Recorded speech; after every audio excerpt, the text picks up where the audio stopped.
안녕하세요. 토목 엔지니어 불정입니다.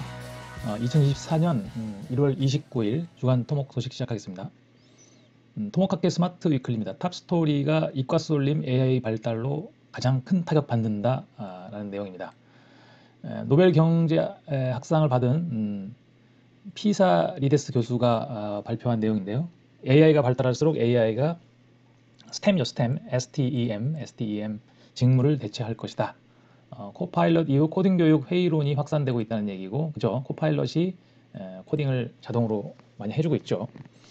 결국은 그래서 대면 접촉 소통 위주의 직무가 타격이 적다라는 얘기죠. 그래서 뭐 이 기자는 이제 이 삽도도 기사의 삽도도 이제 달리를 이용해갖고 만들었다고 밝혔네요.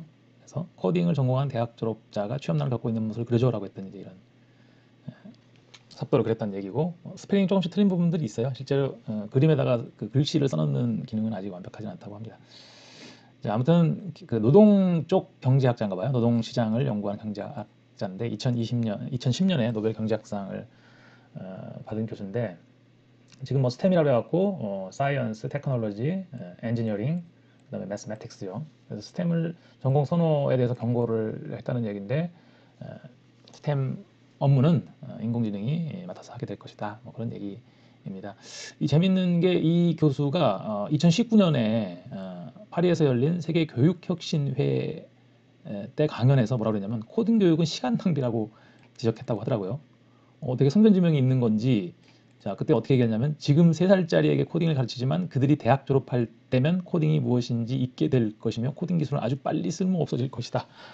야, 지금 상황인 거죠. 지금 현재 그 코딩이 매우 쉬워졌죠. 심지어는 이제 오픈 AI에서 챗GPT로 자연어, 그냥 일상적으로 쓰는 말로 프로그램을 직접 짤 수도 있고, 그 다음에 그 프로그램을 직접 짜는 게 아니라 기능을 만들 수가 있죠. 직접 GPTS라는 게 있죠. GPTS라는 거는 대화를 통해서 내가 만들고 싶은 기능을 정의를 할 수 있는 그런 서비스를 내놨습니다. 자, 아무튼 그래서 이 보고서에서는 어떻게 얘기했냐면은 결국은 고학력, 고숙련 노동자의 일자리에 충격을 준다, 인공지능이. 왜냐하면 고학력, 당연히 이제 인건비가 비싸겠죠. 고숙련도 마찬가지고. 그런 것부터 AI가 이제 침투해 들어오기 시작한다겠죠. 비용이 많은 걸수록 빨리빨리 대체를 하려고 할 것이라는 얘기겠죠. 자, 아무튼 뭐 지금 우리나라도 이과 비중이 상당히 높죠. 이과를 지원하는. 그런데 지금 이과보다는 뭐가 전망이 있냐면 대면 접촉 소통 위주의 직무가 타격이 적다. 그리고 예체능, 그다음에 사람을 상대하는 것, 이런 걸 얘기하는 것 같습니다. 자, 다음 소식은 학회 소식인데요. 이 밑에 세 개는 지난 주에 나갔던 것 같고요. 여기 새로운 뉴스는 이제 2024 핫 테크놀로지 이슈 톡 챗GPT의 세상, 이렇게 해가지고 토목학회에서 최근 사회적 기술적인 이슈가 되고 있는 사안을 바탕으로 연구나 현업에서 접목할 수 있는 지혜를 모으고자 핫 테크놀로지 이슈 톡을 기획해서 학회에서 이제 발표를 진행하기로 했는데, 이때 이제 이슈 톡 취지는 연세대학교 이민묵 교수님, 대한토목학회 부회장이시죠. 설명을 하실 거고, 그 다음에 김홍조 연세대 교수님이 초창기 인공지능 기술에서 거대 언어 모델까지라는 제목으로 발표를 약 50분간 하실 예정입니다. 학회에서도 이제 그 언어 모델 AI에 대해서 토론을 하려고 하는 것 같고요. 어떤 내용인지 한번 들어볼 필요는 있을 것 같습니다. 자, 그 다음에 사이언스 꼭지인데요. BMW에서 키 170, 60kg 로봇을 현장에 투입했다는 생산 라인에. 얼마나 일을 많이 할지는 모르겠지만 아무튼 이런 것들이 홍보가 되는 것 같아요. 그러니까 그 기술 혁신을 우리 회사는 하고 있다, 뭐 약간 그런 식으로. 근데 이제 이 로봇가 테슬라에서 작년에 공개해서 상당히 이슈가 됐었던 그 로봇은 아니고, 이거는 피규어라는 캘리포니아 소재의 로봇 스타트업이더라고요. 여기도 상당히 그 기술이 상당히 많이 발전해 있는 것 같습니다. 사실상 그 휴머노이드 로봇, 인간형 로봇을 에다 투자하고 있는 회사는 상당히 많은 것 같아요. 우리 기억으로는 뭐 아시모, 예전에, 그죠? 아시모로부터 그 기억을 갖고 있는데, 지금 상당히 많은 회사들이 인간형 로봇, 휴머노이드에 투자를 하고 있고, 이 로봇은 20kg의 물건을 들어올릴 수 있고 한 번 충전하면 5시간 동안 작업을 하고 자기 스스로 충전을 하러 갈 수 있다고 합니다. 요거 영상을 제가 좀 봤는데요. 자, 이게 지금 피규어라는 회사의 공식 홈페이지에 이런 게 이제 3주 전, 그러니까 올 초에 올라왔는데, 이제 커피 머신이잖아요. 캡슐을 이용한 커피 머신을 작동하는 그런 장면이죠. 자, 이 커피 캡슐을 잡아서 기계에다 넣고 버튼까지 누르는 그런 작업을 수행한 거죠. 그래서 사람이 와서 커피를 마셨는데, 여기 지금 특별히 여기서 또 자랑을 한 건 이거예요. 잘 안 들어갔을 때 이렇게 수정을 하더라, 자기 스스로. 그래서 기계가 이제 정해진 것만 학습하는데, 실제로 에러가 났을 때 그것을 올바르게 어떻게 틀렸구나라는 걸 스스로 인지한다는 얘기죠. 그리고 요 기사를 보면은 이거 학습을 어떻게 했냐면은 영상을 자, 피규어 측은 로봇의 영상을 보여주는 방식으로 커피 만드는 방법을 학습시켰다는 얘기죠. 영상만 보여주면 그것을 학습할 수 있다. 상당히 신기합니다. 그리고 자, 그다음에 유럽 최대 규모 청록수소 생산 시설 착공. 요거는 뭐냐면 유럽에서 최대 규모 청록수소 생산 시설을 착공했다는 얘기거든요. 핀란드입니다. 핀란드 코콜라 산업단지에다가 수소 생산 시설을 착공했다는데, 이 청록수소라는 게 이제 뭐냐? 그레이, 보통 그레이, 블루, 그린 이렇게 세 개를 분류하잖아요. 근데 여기서는 지금 청록수소라는 말이 나왔는데, 청록수소가 뭔지 한번 찾아보면은, 청록수소는 천연가스를 활용한다는 점에서는 그레이 수소와 같다. 그런데 배출된 탄소를 고용화한 형태다. 그러니까 원래 그레이 수소는 그냥 그 탄소를 포집하지도 않는 거고, 근데 얘는 포집과 저장이 필요하지 않고 바로 그냥 고체화가 되나 봐요, 탄소가. 그래서 생산 비용이 낮아진다는 얘기고, 또 물 분해해 수소를 생산하는 그린 수소와 대비해 전력 소모량이 적다라는 얘기네요. 아무튼 그래서 핀란드에서 청록수소를 생산을 했는데, 이게 아마 실증 시설인 것 같아요. 실증 시설. 그래서 카본 블랙을 만드는데, 이 카본 블랙이 아마 산업계에서 많이 쓰이는 재료인가 봐요. 그래서 중국산을 대체해서 배터리, 폴리머나 복합재료의 첨가제, 타이어 제조 등에 활용할 수 있다라는 얘기네요. 다음은 올림피아드 금메달 수준의 AI를 개발했다는 얘기인데, 이게 지금 구글 딥마인드가 있었죠. 딥마인드가 얼마 전에 뭐 세상에 없는 화학물질 뭐 몇십만 개를 발견했다라는 기사가 있었었는데, 이번에는 수학입니다. 수학 문제를 해결했다는데, 이게 수학 문제, 이제 지금 LLM에 열광하고 있지만 실제로는 LLM은 추론 능력이 있는 것이냐라는 논란이 있는 거죠. 그래서 확률적으로 어떤 말들을 공부한 다음에 그 다음에 나올 단어들을 조합해내는 건데, 그건 추론이 아니다라는 얘기도 있는데, 이번에는 알파 기하학, 그죠? 알파 지오메트리 시스템을 개발했는데, 이게 이제 수학적 추론을 할 수 있는 걸로 보여지고요. 그게 사실상 샘 알트먼이 추출되고 이럴 때 그 추론 능력을 가지고 있는 큐스타인가요? 그런 모델을 만들고 있고, 그것이 위험할 수도 있다라는 내부 고발 때문에 이사회가 샘 알트만을 추출했다가 다시 돌아가고 이런 해프닝이 벌어졌었는데, 아무튼 지금 보면은 얘가 문제를 풀었는데, 25개의 문제를 풀었는데 30개의 문제 중에 25개를 풀었다는 얘기예요. 뭐 수학 올림피아드 이런 거는 뭐 거의 증명 이런 문제인가 봐요. 증명을 하는 문제인데, 얘가 증명이라는 게 뭐 데이터가 많지는 않겠죠. 더군다나 수학 올림피아드 문제 정도의 수준의 증명 자료가 얼마나 있겠어요, 그죠? 근데 얘는 이제 그것을 풀었다는 얘기죠. 그래서 훨씬 더 이제 범용 인공지능에 가까워진 거 아니냐, 이런 생각이 듭니다. 추론 능력을 갖게 되면은 가르쳐주지 않은 것도 이제 알 수가 있는 거죠. 자, 그 다음은 건설 파트입니다. 자, 원전 4기 추가 확정 2기는 신규 부재 진행하는데, 이게 지금 단독 보도로 국민일보에서 17일 날 나왔던 그 기사인데, 이게 조금 애매하더라고요. 아직 이게 발표가 되진 않았거든요. 11차 전기본이라고 해서 전력수급 기본 계획이 초안을 가지고 보도를 한 것 같아요. 그래서 2기는 기존 부지에다가 하기로 중단했었잖아요. 그 탈원전 때문에. 근데 거기다가 하고 나머지 2기는 또 신규 부지를 물색한다는 내용입니다. 그래서 기존 부지 두 군데는 어디냐면 삼척시와 영덕군이었다고 하네요. 더군다나 영덕군은 탈원전 그런 정책으로 취소가 됐을 때 상당히 이제 반발이 컸던 지역이라서 이제 영덕군에서는 확실하게 반발이 없을 거다 이렇게 생각하고 있는 것 같고, 나머지 두 개는 신규 부지를 확보해 건설을 하기로 가닥을 잡았다라는 내용인데, 이게 아직 발표가 아직 안 된 걸로 알고 있거든요. 그래서 아무튼 초안에서는 아무튼 LNG 발전도 확대하기로 했고, 그러니까 원전 비중을 높이고 LNG 비중도 높이는 그런 방향으로 지금 계획이 되고 있는 걸로 보여집니다. 다음은 군포시가 신분당선 연장을 추진하고 있다는데, 추진이죠. 군포시가 신분당선이 지금 광교까지 가는데, 광교에서 이렇게 광교에서 안산 반월역까지 가는데 4호선이죠. 안산 반월역은 아마 4호선하고 연결되는 거, 4호선하고 연결되는데 그 사이에 이제 그 1호선, 그죠? 1호선하고도 여기서 만나게 돼 있네요. 그래서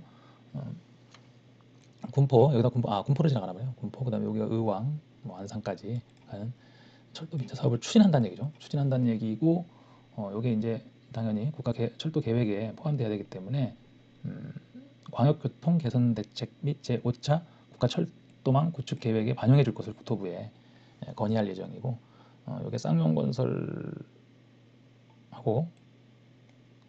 동명기술공단, 그리고 시공 설계 이렇게 해서 MOU를 맺었다는 소식입니다. 그 다음에 댐 항만 상수도 교량 늙어간다. 요거는 지금 건설산업연구원에서 이제 보고서가 나왔는데, 이제 인프라 시설 노후화에 대해서 이제 조사를 하고 그 결과를 발표를 했는데, 뭐 공동구는 이제 50%고, 노후화 기준이 이제 30년이다. 30년 넘은 거를 노후화됐다고 하는데, 상하수도 뭐 40% 이렇게 이제 공동구하고 상하수도가 높고, 그 다음에 하천, 그 다음에 항만 이런 것들이 높은 비중을 차지하는데, 뭐 단연 댐이 가장 높네요, 그죠? 댐이 75%로. 댐이 상당히 70년대 이때, 80년대 이때 많이 짓고 그 다음부터 거의 안 지었을 거야. 그래서 비중으로 따지면 그렇다는 얘기죠. 비중이니까. 이 기사에서는 지금 수도권이 더 심각하다. 예를 들어서 공동구도, 뭐 당연하겠죠. 공동구라는 게 뭐 수도권에 많겠죠. 상하수도 마찬가지고, 교량도 비수도권에 비해서 수도권이 높고, 당연히 이제 개발이 먼저 된 곳이 수도권이니까 아마 그런 결과가 당연한 걸로 보여집니다. 근데 댐도 수도권이 많은가요? 댐도 경기도에 많은가? 그죠? 실제로 뭐 강원도에 춘천에도 댐 많고 그런데 댐이 수도권에 상당히 많은가 보죠. 87.5% 이렇게 되어 있습니다. 그다음에 상습 교통 체증 자유로 고양시 구간 지하 고속도로 추진한다는 얘기. 이것도 이제 추진한다는 얘기입니다. 가양대교에서 이산포 IC까지 약 15km 구간을 지하 대심도로 건설한다는 얘기인데, 이게 어디냐면은 이렇게 가양대교가 어디죠? 가양대 여기 북단, 여기서부터 쭉 해서 일산대교 북단인 여기 지금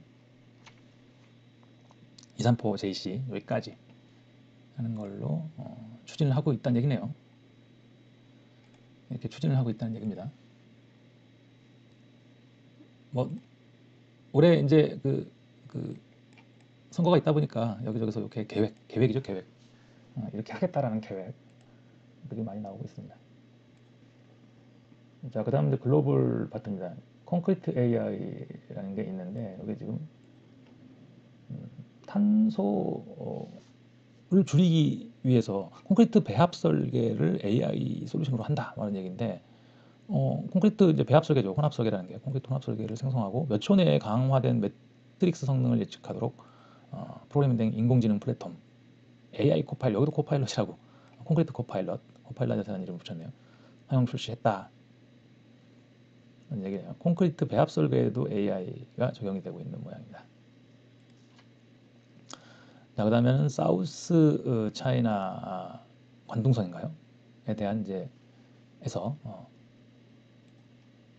풍력 발전 설비 용량 사상 최대를 기록했다. 이 사진을 보면 이게 부유식이거든요. 부유식, 우리나라에서는 지금 부유식을 아직 실행을 잘 못하고 있는데, 중국은 이미 부유식으로 넘어간 모양이네요. 사실상 부유식은 깊은 곳에서도 가능하기 때문에 고정식보다는 적용 범위가 넓죠. 그래서 해상풍력 발전이 상당히 활발하게 되고 있는 것 같습니다. 중국에서. 자, 그 다음은 이제 미국 얘기인데요. 주지사, 아마 루지아나 주지사인가 봐요. 이분이 랜드리라고 읽어야 되나? 자, 새로운 교량에 대한 통행료 인하 및 이익 공유를 제안했는데, 요게 지금 뭐 한국이나 뭐 미국이나 비슷한 거예요. 정치인들은 이제 요금을, 기존에는 이제 요금 체계가 있었는데 통행료에 대한, 근데 여기서는 이제 일반 차량들은 깎아주고, 그러니까 트럭이죠. 트럭들은 이제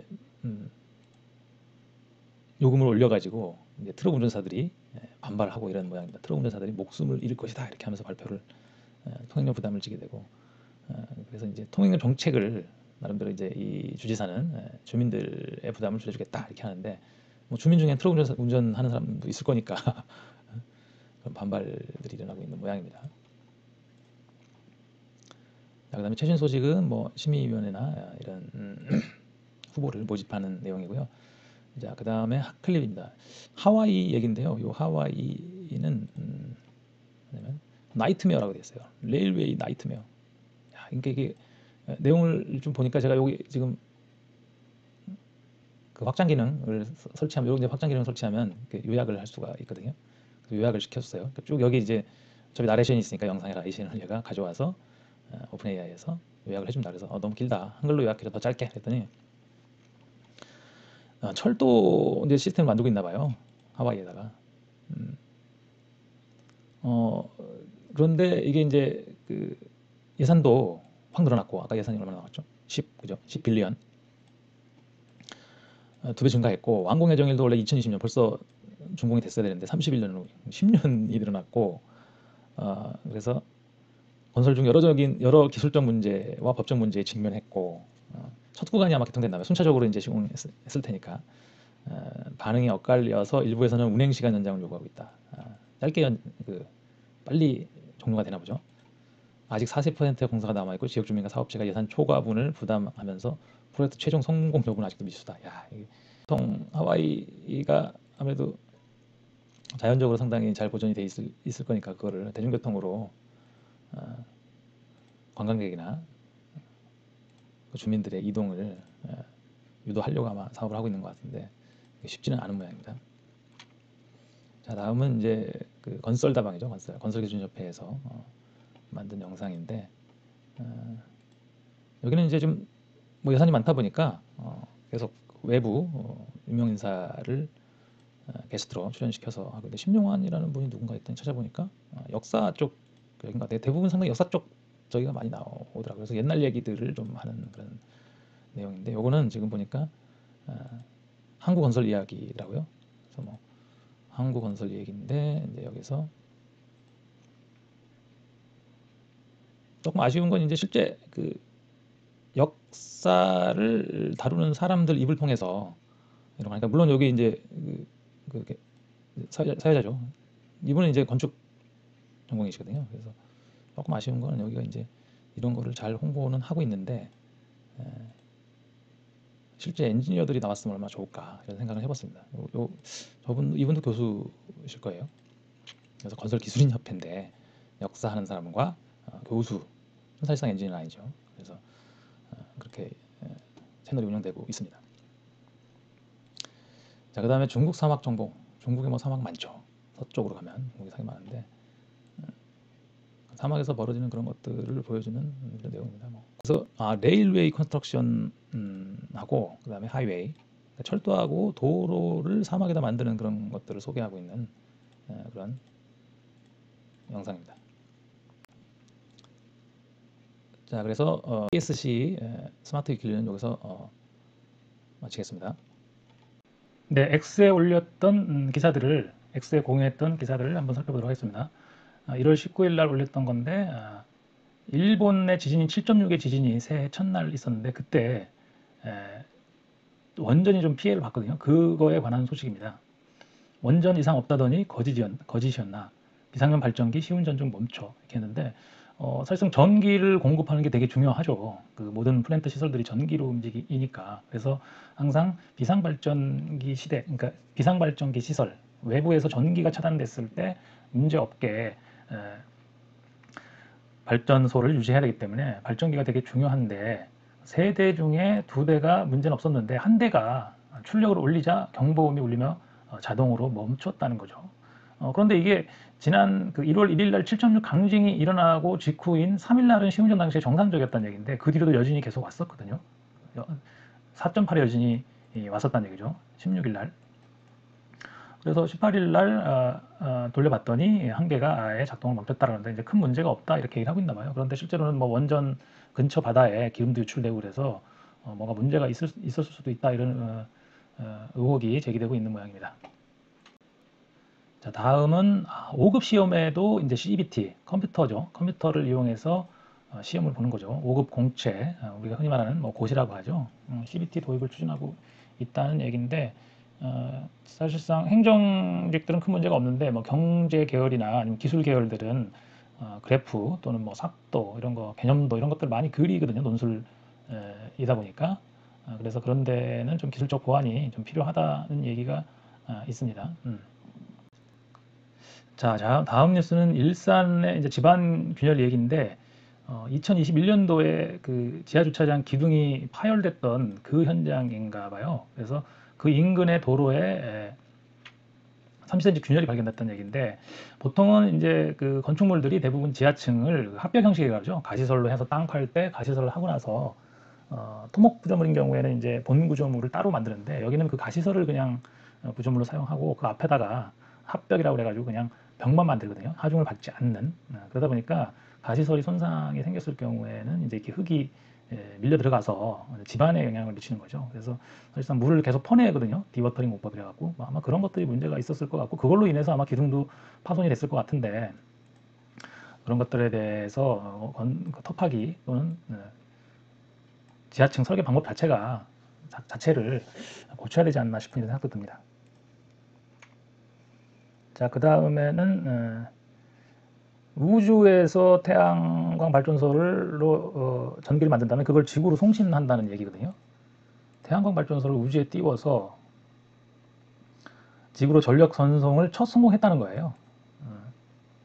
뭐 이거하고 비슷한 우리나라에서도 그런 실험을 했었는데, 조금 다른 방법인지 몰라도 여기서는 지금 그러니까 500km를 넘는 거리에서, 그러니까 500km 정도면 이제 그 저고도 위성이라고 부를 겁니다. 아마 저고도 위성에서 발전을 한 다음에 그거를 보낸 거죠, 지구로.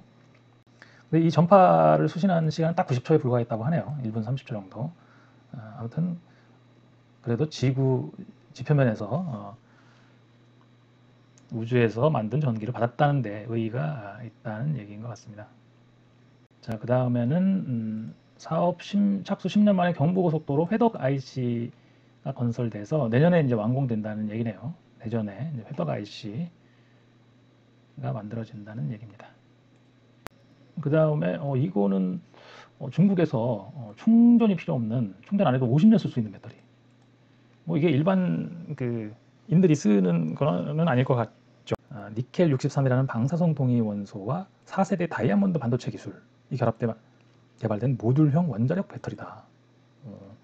원자력을 이용해서 전기를 직접 만드는 거죠. 그죠? 우리가 보통 원자력 발전소라는 거는 물을 끓여가지고 그걸 터빈을 돌려서 전기를 만드는 거거든요. 근데 이거는 지금 원자력의 어떤 방출되는 전자를 사용해서 전기를 생성한다는 거예요. 이런 기술들이 있네요. 자, 다음은 이제 한국 과학기술력. 해외 한인 과학기술인 이야기 들어보니 돌아갈 일자리가 없다. 그래서 해외 한인 과학기술인 이야기 들어보니 돌아갈 일자리가 없다. 아무튼 요거는 K-브레인 유출 위기를 기회로 해갖고 이제 외국으로 유학 간 사람들을 한국으로 어떻게 하면은 데려올 수 있을까, 약간 그런 취지의 기획성 기사인 것 같아요. 근데 한국이 아무래도 과학기술에 대해서 이렇게 처우가 좋지는 않습니다. 아직까지도. 조선시대 때부터 뭐 성리하게 나가다 보니까 일자리 수도 적고 질도 낮다고들 좀 평가를 하고 있는 모양이에요. 자, 그 다음 뉴스는 일본이 달 착륙을 하긴 했어요. 달 착륙을 하긴 했는데 얘가 지금 아마 태양광 패널을 제대로 펼치지 못했거나 방향이 잘못돼 가지고 아마 그 전기를 만들지 못하고 있는 모양이에요. 그러다 보니까 원래 담겨져 있던 그 배터리로만 작동을 할 수밖에 없고, 그러다 보니까 정지되어 있는 상태인 것 같아요. 대신 착륙 지점은 아주 잘 맞췄다고 그래요. 이게 실제로 이렇게 상당히 어려운 기술이라고 하네요. 착륙 지점을 자기가 원하는 위치에 이렇게 착륙하는 그런 기술은 어느 정도 성공을 했다고 합니다. 아무튼 요번 거 말고 중국은 뭐 89m 떨어진 곳이었고, 목표 지점에서 지난해 7월 인도 찬드라호는 무려 305m 떨어진 곳에 착륙을 했다고 하네요. 그래서 이번 일본에서는 자체적으로는 제대로 착륙한 거는 잘했다. 그런데 배터리가 방전이 되면 이제 더 이상 작동을 못하는 상태인가 봅니다. 자, 다음 수는 이제 디자인 사대주의는 제가 많이 쓰던 용어인데, 사실상 건축 발주를 하면서 해외에 있는 유명한 디자이너들을 초청을 해서 이제 그 디자인 컴피티션, 현상 공모를 하는데, 뭐 그렇게 된 것들이 이렇게 썩 좋은 거는 아니죠. 상당히 공사비들이 많이 비싸고, 뭐 모양도 그렇게 한국적이지 않아서, 뭐 자하 디드, 이제 동대문 DDP 같은 경우 자하 디드라는 유명한 건축가가 있는데, 그 작품을 비판하는 사람들은 이게 한국에 있으나 뭐 저기 뭐 미국에 있으나 아니면 저기 중동의 어느 사막에 있으나 그 차이가 없다. 그러니까 한국의 어떤 특징이 없다는 얘기죠, 말하자면. 그래서 그런 것들이 과연 맞는 거냐, 뭐 이런 얘기들을 많이 했었거든요. 그래서 이 기사는 지금 아무튼 최근에 또 이렇게 현상 공모들이 많이 있나 봐요, 건축에. 그래서 너무 남발하고 있다. 국제 디자인 공모를 너무 남발하고 있다, 이런 얘기인데, 뭐 그것도 문제지만 실제로 토목 공정을 현상 공모를 하면서 건축사가 설계를 책임지도록 하도록 설계한 그 공모를 한 경우가 몇 번 있었거든요. 그 보도교나 이런 것들, 뭐 영동대로 지하화 뭐 이런 것들은 말도 안 되는 거였죠. 그러니까 사실상 외국에서는 PM은 당연히 그 시설물의 책임자가 PM을 하는 거고, 디자이너는 그냥 디자인 참여하는 거거든요. 그런데 국내 법제도나 이런 것들 때문에 그런 것들이 설계권을 줘야 되다 보니까 그 건축사들이 엉뚱하게도 뭐 교량이나 지하 역사 이런 것들을 설계하도록 잘못돼 있었죠. 그래서 뭐 사대주의도 문제지만 토목 공정을 건축 현상 공모로 발전하는 것도 잘못돼 있죠. 다음은 초전도체 얘기입니다. 이 초전도체 얘기가 끝난 건 줄 알았는데 아직 안 끝났더라고요. 뭐냐면 이 얼마 전에 퀀텀 에너지 연구소 이석배 대표가 맞다라고 주장을 했어요. 1월 9일 날 무슨 발표를 그렇게 했죠, 공식적으로. 그런데 그 이후에 이제 미국에서 초전도체가 맞다라는 주장이 나왔어요. 로렌스 버클리 국립연구소는 이론 물리학자인 시네아드 그리핀 박사가 퀀텀 연구소가 개발한 LK99가 가리켜 거의 미친 사람처럼 들리겠지만 나는 초전도체라고 생각합니다 라고 말했다는 거죠. 이게 이 로렌스 버클리 국립연구소가 상당히 유명한 연구소더라고요. 아르곤 연구소와 함께 미국 최대의 연구소로 알려져 있다는 거죠. 그렇죠. 그래서 이 연구소에 관한 기사를 찾아보면 예전에 처음에 나왔을 때도 가능성 높다고 얘기했어요. 처음에. 그죠? 로렌스 버클리 국립연구소. 시뮬레이션을 해봤더니 맞다. 가능성이 높다. 이렇게 얘기를 했었던 그 연구소더라고요. 그 다음에 제가 아까 말씀드린 게 요건데, 우주에서 만든 전기 무선 전송했다. 항우연이죠. 항우연 세계 최장거리 성공했다고 그랬는데, 이게 날짜가 그렇게 된 건지 모르겠는데, 이게 아까 그 기사에서 500km에서 전송해갖고 90초간 그 전파를 받아서 전기를 다시 만들었다고 했잖아요. 그런데 이거는 지금 뭐하고 비교했냐면 1975년 나사가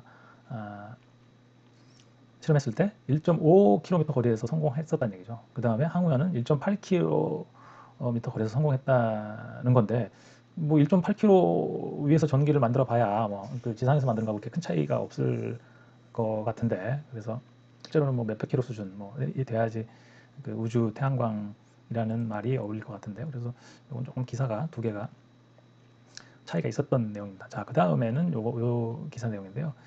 도로공사가 최근에 이제 대한제시형 입찰이라는 거로 이제 대산당진, 그 다음에 동광주 광산인가요? 그걸 발주해서 지금 대산당진은 제출을 해서 그 심의를 기다리고 있고, 아마 동광주 광산은 이제 다음 달에 제출하는 걸로 알고 있는데, 이게 뭐냐면 설계로 경쟁을 하는 거잖아요. 실제 설계로 뭐 제시하는 거니까. 그런데 1라운드, 2라운드가 있어요. 그래서 1라운드에서는 뭐 들어올 사람 다 들어와 그래가지고 거기서 5개를 추립니다. 5개를 추린 다음에 그때는 이제 가격 원한 구간에 대한 가격만 투철하는 거예요. 그 다음에 두 번째 라운드에서는 2라운드에서는 5개가 추려지는 그 숏리스트 회사들이 시공사들이 이제 설계를 변경하는 거예요. 대안 제시형 입찰. 근데 그 설계 변경의 범위가 적어요. 그러니까 전체 뭐 예를 들어서 전체 공사비가 2천억이면 그 중에서 뭐 200억, 300억 뭐 이렇게 몇 가지만 뭐 교량 하나, 뭐 터널 하나, 뭐 교차로 하나, 뭐 이런 식으로 거기에 대해서만 대안을 제시를 하라는 얘기거든요. 그러다 보니까 일량이 적을 것이라고 하고 시공사는 설계비를 적게 주고 아마 이거를 설계를 해갖고 이제 입찰 들어가겠죠. 그러다 보니까 사실상 원래 투입이라는 게 뭔 일을 해도 그렇지만 기본 투입 인원수라는 게 있잖아요. 그러다 보니까 금액이 작아지면서 그게 수익률이 확 떨어질 수 있다는 얘기죠. 그러니까 이거는 시공사가 입찰을 들어가는 데 있어서 비용을 줄여주는 효과가 있는 거죠. 그죠? 시공사의 입찰 부담을 줄여주겠다. 요즘 하도 이제 그 경쟁이 성립이 안 되고 하니 시공사의 입찰 부담을 줄여주겠다는 얘기고, 그래서 대안을 전체를 하지 말고 일부만 해라 이렇게 하면서 그런데 이제 금액도 적고 하니 메이저급들은 잘 안 들어가고 비메이저급들 설계사가 이제 지금 현재 참여를 하고 있는 모양입니다. 어찌됐건 대한턴키가 엔지니어링 업계를 붕괴시킨 주범은 맞긴 맞거든요. 근데 또 이렇게 적은 금액에 합사 나가서 이제 야근도 해야 되고 뭐 이런 제도가 나왔다는 거는 시공사의 입장을 너무 들어주고 설계사들이 힘든 것들은 전혀 들어주지 않은 그런 느낌이 들고요. 이렇게 할 거면 사실상 이게 설계를 많이 바꾸지도 못하게 그렇게 할 거면 그냥 기타공사로 발주해도 될 것 같거든요. 왜냐하면 전체 그 구간 중에 일부만 좋은 걸로 바꾼다고 해서 그게 무슨 의미가 있나 싶거든요. 시설의 효율성 측면에서 별로 이렇게 마음에 드는 제도는 아니에요. 개인적으로 그렇게 생각합니다. 자, 그 다음 뉴스는 미 연구진이 AI 일자리 대체 예상보다 점진적일 것이다 라고 이렇게 돼 있는데, 이 점진적이라는 게 어떤 뜻인지 모르겠어요. 이 기사를 읽어봐도 당장은 아니다라는 말은 맞죠. 당장은 아니죠. 당장은 아닌데 예를 들어서 2년이면은 점진적인 건지 뭐 10년 만에 대체되면은 점진적이지 않은 건지 모르겠는데, 아무튼 근데 재밌는 거는 맞긴 맞다. 내용을 읽어보면은 대체할 가능성은 높다라고 나와요. 자, 다음 뉴스는 이제 그 울릉도의 수력 발전소가 이제 40년 만에 발전을 중단한다는 얘기인데, 의외로 이게 그 울릉도에 수력 발전소가 있는 줄 몰랐어요. 이게 근데 뭐 크진 않은 것 같아요. 크진 않은데 아마 그 울릉도가 화산으로 만들어진 데잖아요. 그래서 아마 용출수가 있나 보죠. 그 용출수를 이용해서 두 기를 운영했나 봐요. 근데 두 기를 운영했는데 한 기는 그래도 그대로 남겨놓고, 제1 수력 발전소는 한 600kW인데 이거 남겨놓고 제2 수력 발전소는 100kW짜리인데 얘를 그냥 식수원으로 쓰거나 생수 개발하는 데 쓰려나 봐요. 그래서 얘는 이제 폐쇄하겠다라는 얘기인 것 같더라고요. 생각보다 오래전에 60년대, 그죠? 그 다음에 70년대 이렇게 상당히 오래전에 이제 수력 발전소를 만들었었다는 거죠. 자, 그 다음에 다음 뉴스는 이거는 상당히 그 충격적인 아이디어인데, 해저의 100m 높이, 뭐 높이라고 해야 되나? 깊이라고 해야겠죠. 100m 깊이 수중 커튼을 설치해갖고 사라지는 빙하를 지킬 수 있을까라는 건데, 누군가 이걸 제안을 했나 봐요.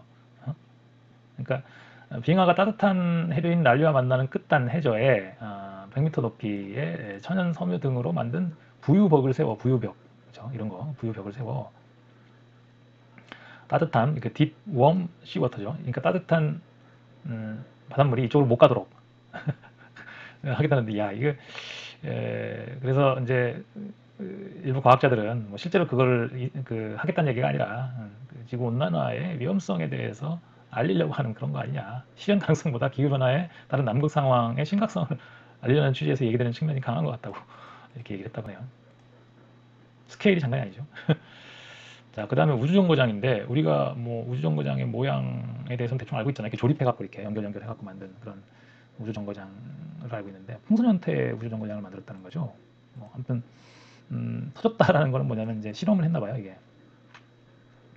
형태로 이제 인장력이 강한 재료로 이렇게 풍선처럼 만들었나 봐요. 그래서 어차피 사람이 거기서 상주하려면 압력과 산소가 있어야 되니 그래서 그걸 이런 풍선 형태로 만들면 되지 않을까 이런 생각을 했나 봅니다. 그래서 아무튼 여기서 이번에 그 어떤 뭐가 날라와서 부딪히고 뭐 이런 거를 테스트를 했나 봐요. 그래서 이번 폭발은 다이나마이트 164개를 사용한 것과 맞먹는 규모라고 회사 측은 설명했다. 그 국제우주정거장이 이제 2030년에 은퇴하나 보죠. 그래서 그런 거를 대체하려고 하는 새로운 우주정거장 건설 프로그램 중 하나라고 하네요.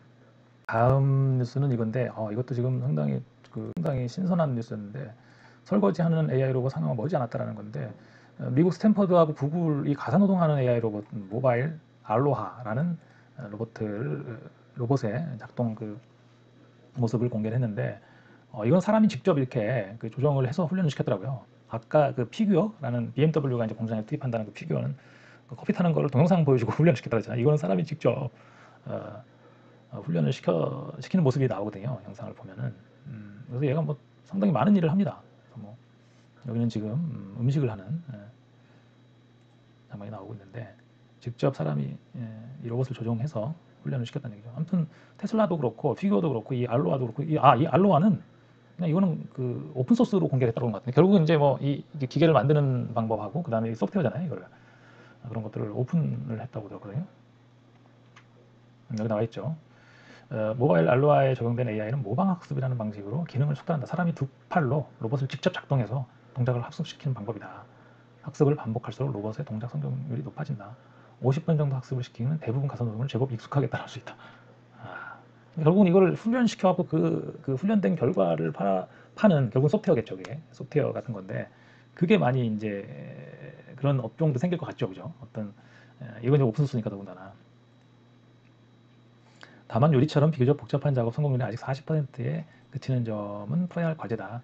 얼마 전에 테슬라의 옵티머스가 빨래 개는 그런 동영상을 공개했었죠. 뭐 그것도 마찬가지로 이제 스스로 하는 건 아니고 조금 조정을 해갖고 이제 학습을 시켰다는 거를 일론 머스크가 이제 X에다 공개를 했었는데 어찌됐건 가사노동에서 이제 해방이 될 날이 멀지 않은 것 같습니다. 자, 이렇게 해서 여기까지 해서 오늘 1월 29일 주간 토목 소식 모두 마치도록 하겠습니다. 감사합니다.